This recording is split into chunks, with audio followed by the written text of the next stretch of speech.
mission of Rotary. Rotary supports activities that reduce the causes and effects of disease. Projects strengthen the healthcare system by improving access to and expanding medical services, providing medical equipment, or training healthcare personnel.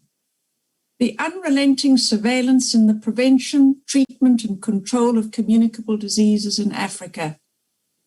Good afternoon, everyone. It is a great honor to be moderating this session today. I am Rotarian Sue Paget from Cape Town, South Africa, and the current CEO of the Rotary Action Group for Family Health and AIDS Prevention. As Rotarians, we believe good health care is everyone's right. Yet, over 3.5 billion people, that is half the world's population, lacks access to basic health care. We know that many of these people live on our continent of Africa. Disease results in misery, pain, and poverty. That is why treating and preventing disease is so important to us. We set up temporary clinics, blood donation centers, and training facilities in underserved communities struggling with outbreaks and healthcare access. We design and build infrastructure that allow doctors, patients, and governments to work together. Our members combat diseases such as malaria, HIV and AIDS, Ebola, MS, diabetes, polio, and more. We also focus on health education and literacy, bringing people routine hearing, vision, and dental care. It is my pleasure to welcome and introduce our esteemed panel today, all of whom are experts in the areas of health on our continent. Past District Governor Marie-Irene Richmond Ahua, an international communications consultant residing in Côte d'Ivoire. PDG Marie-Irene has worked as an outreach advisor for the United Nations operations, served as Rotary's National Polio Plus Chair, and currently coordinates polio immunization activities in several West African countries. Our second panelist is PDG Ezra Tashomi, well known for his significant philanthropic work within Africa, and in particular, the impact of these efforts on children. Mr. Ezra is passionate about global health issues, particularly focusing on the eradication of polio and bringing clean water to the villages in rural Ethiopia. It is an honor to have you with us, Mr. Tashomi. Our third and final panelist from Botswana is Ms. Joy Pumapi, who is currently the Executive Secretary of the African Leaders Malaria Alliance, or ALMA. In addition to having served as a Member of Parliament in Botswana, holding the portfolio for health, she has served the World Health Organization as the Assistant Director General for Family and Community Health and has served as Vice President for Human Development at the World Bank. A warm welcome to Ms. Pumapi. As time is always short, I will begin by asking the first question to the panel. In remote peri-urban environments where basic education isn't up to a reasonable standard, we see disease running rampant. How can we improve health literacy around the continent? And what can academics, researchers do about this issue? Marie-Irene, would you like to start this discussion? Alors, je pense que l'éducation sanitaire est essentielle si nous voulons atteindre les populations. Il importe que les communautés soient formées. Même les personnes qui ne savent ni lire ni écrire, elles peuvent être formées. Alors, la mobilisation communautaire est très importante. Il importe de former les autorités coutumières, les guides religieux. Il importe de former les associations de femmes, les groupements de femmes, les associations de jeunes. Comme par exemple, on peut leur dire, par exemple, que pour les signes, par exemple, de la COVID-19, c'est quelqu'un qui tousse. C'est quelqu'un qui fait de la fièvre, par exemple. Il faut les former par des exemples pratiques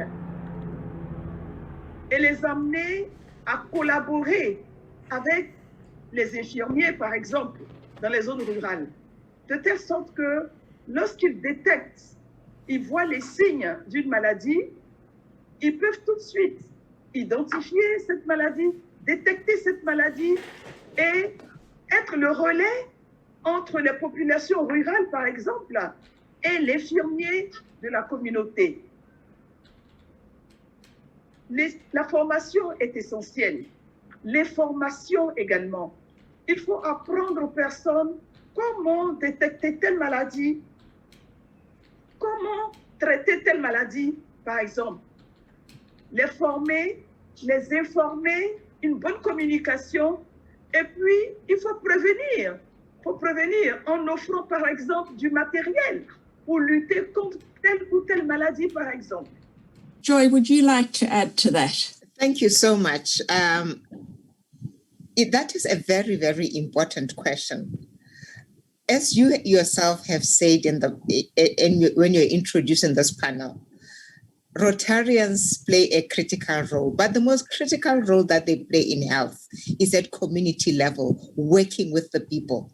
And this is exactly where the rubber hits the road and where the impact can be made on the live 215 million people who are being infected with malaria every day. And this is exactly what the 54 African heads of state and government are seeking to do by establishing anti-malaria councils in each country. And these anti-malaria councils pull together civil leaders, society leaders, they pull together politicians, they pull together leaders of different sectors, the private sector, traditional leaders, religious leaders. They pull them all together, young people and the elderly, to come together and agree on how to best implement the national strategy to fight against malaria.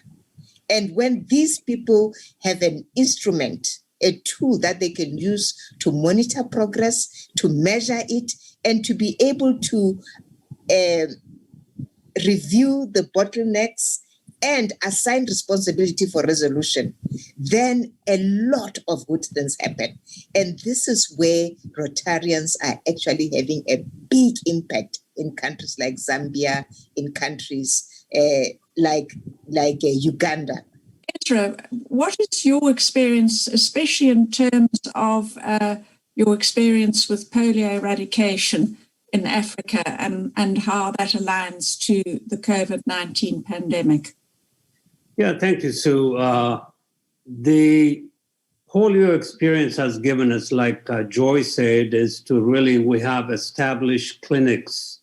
We have established outstanding health workers who have been involved in the national immunization days and in giving vaccines to children. So we need to focus on how to utilize those people that we have trained, those places that we have built to help educate in the COVID-19. As you know, COVID-19 is really stranding everyone. I mean, even in America right now, we can't meet with people. Not everybody is vaccinated and the vaccination is short.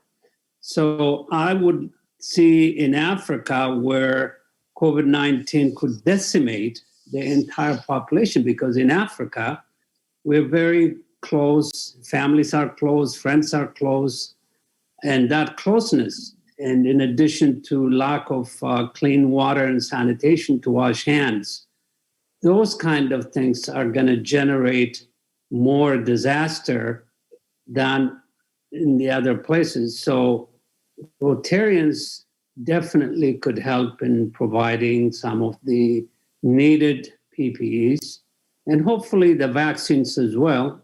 So we just need to really work together to attack the virus and also be able to make sure that all the PPEs that you need will be supported by the Rotarians from outside the country.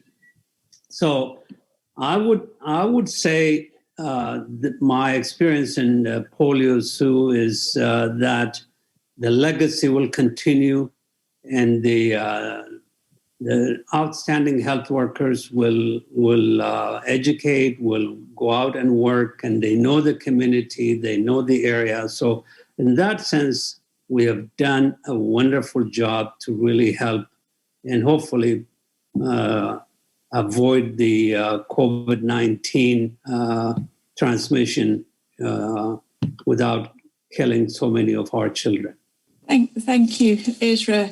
It's very sobering indeed. PDG Mari, Irene, if you could finish off on this question and just have the last say. Nous avons réussi, comme nous le savons, en 2014-2016, nous avons enregistré 11 000 personnes qui ont perdu la mort, 11 000 décès suite à Ebola. Et en Afrique de l'Ouest, par exemple, c'était le Libéria, la Sierra Leone, la Guinée. Nous en avons beaucoup souffert en 2014-2016. Mais nous avons admiré la diligence avec laquelle non seulement le personnel médical, mais également la communauté se sont impliqués à détecter les cas d'Ebola, à les emmener au centre de santé, ces personnes ont été mises à l'écart et des précautions ont été enseignées aux populations afin d'éviter Ebola. C'est cela, comment apprendre aux populations à s'impliquer dans la sauvegarde d'une maladie. C'est bien de détecter la maladie, mais également il faut former les populations pour qu'elles sachent que pour ne pas avoir Ebola, il fallait se comporter de telle façon, il fallait se comporter de telle autre. Donc, ça revient à la prise de conscience communautaire. C'est-à-dire que les parents à la maison, les femmes, les enfants, les autorités coutumières, les autorités traditionnelles, le personnel médical, naturellement, le secteur privé. Il convient également de mettre sur place un système de surveillance nationale, mais un système de surveillance nationale efficace, avec des appareils efficaces, avec des personnes, des ressources humaines, des personnes qui sont formées, des ressources humaines de qualité, voyez-vous. Et évidemment, il faut également y associer les laboratoires. En fait, c'est un tout, c'est le personnel, mais c'est également la volonté politique également.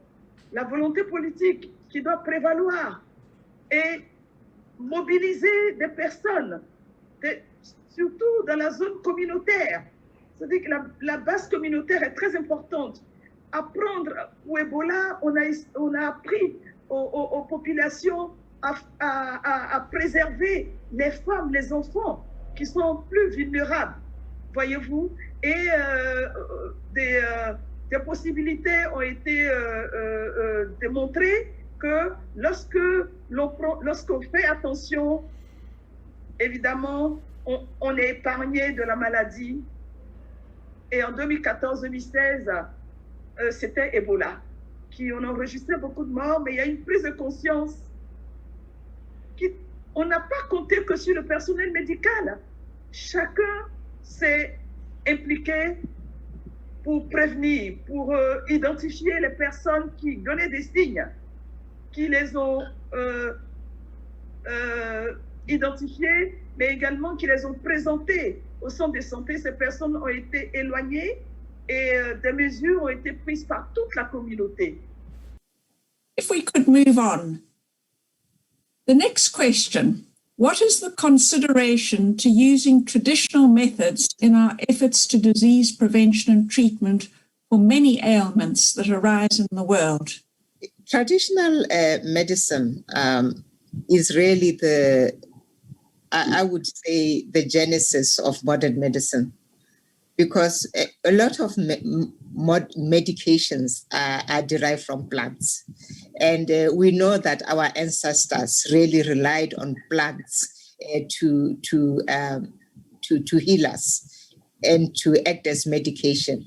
In the area of malaria, for example, artemisinin was used, the plant was used in the East for many years, for centuries, in combating illnesses such as malaria. So that it is not a new thing. It's new perhaps in modern medicine, but not in traditional medicine.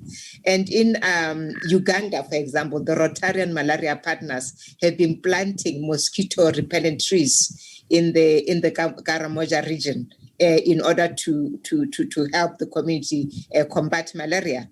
And in areas like Zambia, where the Rotarian have a long history of supporting health initiatives, including the support of polio, reproductive health, etc., they have supported the training and equipping of 501 community health workers. And some of these community health workers are actually traditional medicine men and women, or what they call sangomas in our region. And they have trained them on how to, because these are people whom the community trust. The community go to them first when they are experiencing any illness. So these are the people who are now equipped with the tools that can support the community. Because I think the most powerful traditional weapon really is probably not the medication, but it is the trust and the faith that people have in traditional healers. So we are capitalizing on this, and 501 community health workers in Zambia and in Uganda as well, community health workers, $1 million has been contributed by Rotarians in Uganda to train community health workers. And again, they are training the people from the communities, including the traditional healers. So I believe we have an opportunity to use our traditional healers. First of all, their strengths, but we should also remember that most of modern medicine comes from the traditional plants that we have used ourselves. Thank you. We now move on to our penultimate question. Can you comment on the institutional preparedness of the health sector throughout the continent during threats of disease outbreaks and pandemics? I think what has been absolutely clear with the COVID-19 pandemic is that we were not adequately prepared. But what is also surprising is that even those countries that actually followed the WHO guidelines and were international health regulations compliant, which regulations were actually developed to prepare countries for COVID, those were not able to cope with the pandemic well either.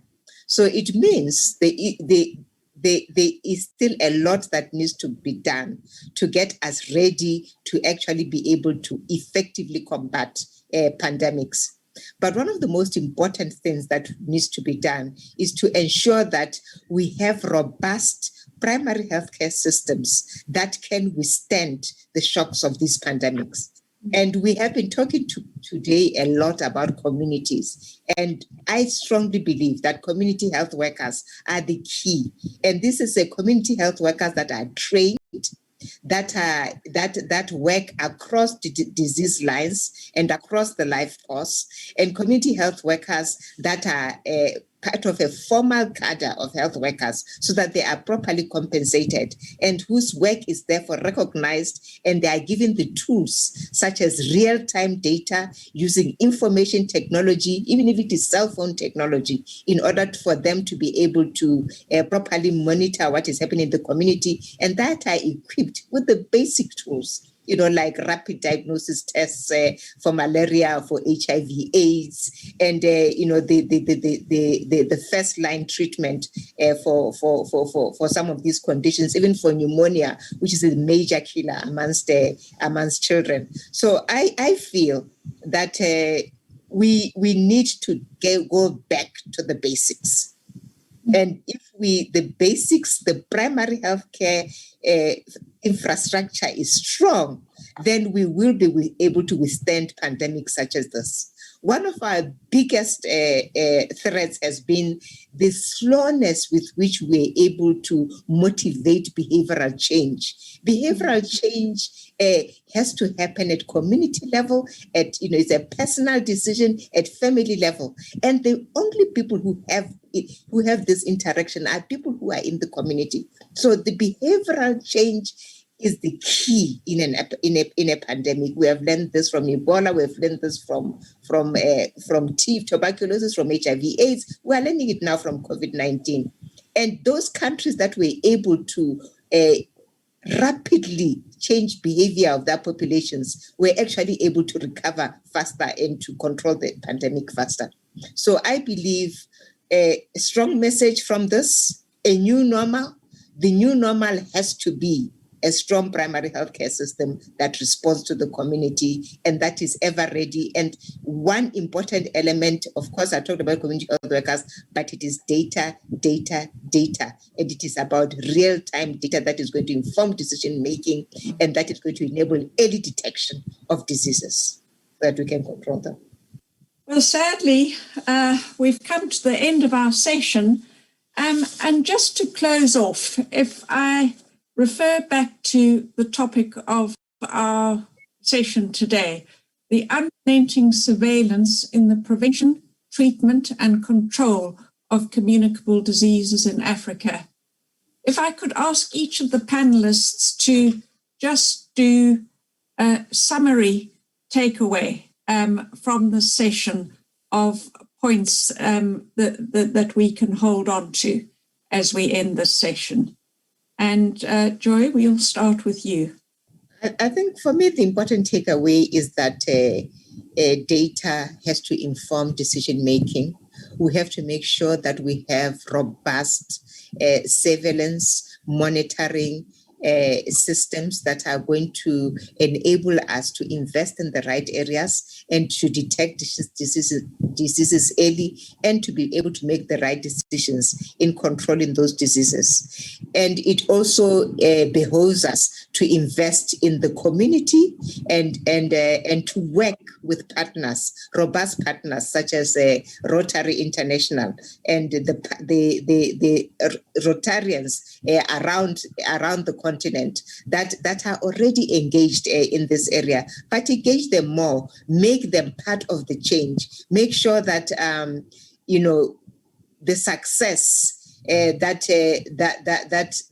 we can get from investments in the End Malaria Councils and the End Malaria Funds, in community scorecards and engagement, it belongs to everybody, because that is how we are going to build sustainability. So we have to develop a new normal. We have a huge opportunity now following COVID-19 to have a new normal where we make investments in the right areas. And I believe that this is where we should go. And I really believe Rotary is the right partner in the right place at the right time. Thank you, Joy. Ezra. Thank you, Sue. I believe the power of Rotary is amazing. The power of Rotary uniting people without the religious or tribal or other differences. And that capacity to really unite us, also being able to bring others from outside Africa to help us reach out and help those that need to help. I think invite people to join Rotary because there are so many that should join Rotary to help Africa, within Africa.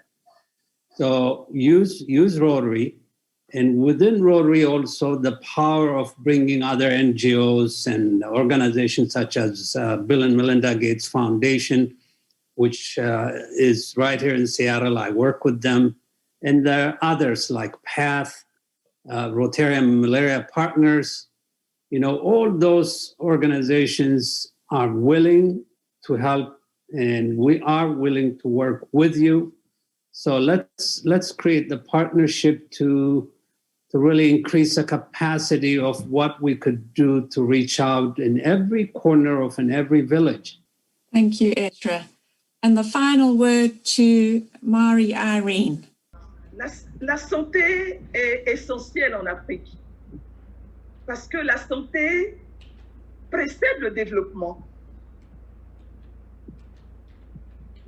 Les populations africaines doivent être en bonne santé. Elles doivent bénéficier d'une bonne éducation et d'une alimentation saine. Si la santé fait défaut, on aura du mal, n'est-ce pas, à contribuer au développement de nos pays. Si nos enfants sont malades, ils ne pourront pas aller à l'école. Et s'ils ne vont pas à l'école, ils ne sont pas instruits et ils ne pourront pas prendre la relève au niveau du développement de leur pays. C'est dire que la santé précède le développement. Et cela apparaît comme un must. C'est un must en Afrique de garantir, d'assurer un avenir de santé aux enfants. Et c'est ce que le Rotary a fait avec la polio. Le Rotary a donné la chance à tous les enfants d'être en bonne santé. Parce que dans le passé, lorsqu'un enfant contractait la polio, c'était une entrave à l'éducation. Et vous le savez que les parents dans les villages, on les cachait les enfants qui avaient la polio, les enfants victimes de la polio. Ils n'allaient pas à l'école et, ma foi, ils ne pouvaient pas être des adultes formés et participer, contribuer au développement de leur pays. Lorsqu'un enfant a le paludisme, qui est une maladie transmissible, c'est pas une maladie contagieuse, mais du fait que le moustique qui permet le paludisme, lorsqu'il pique une personne, l'anophèle peut aller également piquer une autre personne. Et c'est comme ça que c'est transmis. Alors, il faut absolument éduquer les populations pour qu'elles dorment sous des moustiquaires imprégnés, par exemple, pour ne pas contracter la maladie, le paludisme, qui peut mener à la mort, voyez-vous. Donc, c'est une question d'éducation, c'est une question de formation, c'est une question de communication, mais c'est également une question de prise en compte communautaire, d'engagement communautaire et de mobilisation communautaire. Aujourd'hui, le continent africain est libéré de la polio. Et tous les enfants vont à l'école. Les petites filles vont à l'école. Voyez-vous? Alors, c'est une prise de conscience qui doit provenir des Africains d'abord. Thank you. So as we end the session, I'm inspired to have heard all our panelists today, and what I hear is great passion, great hope, great collaboration, and the future of a great continent. Thank you so much for giving of your time, and may we work with hands joined in the years to come. Thank you.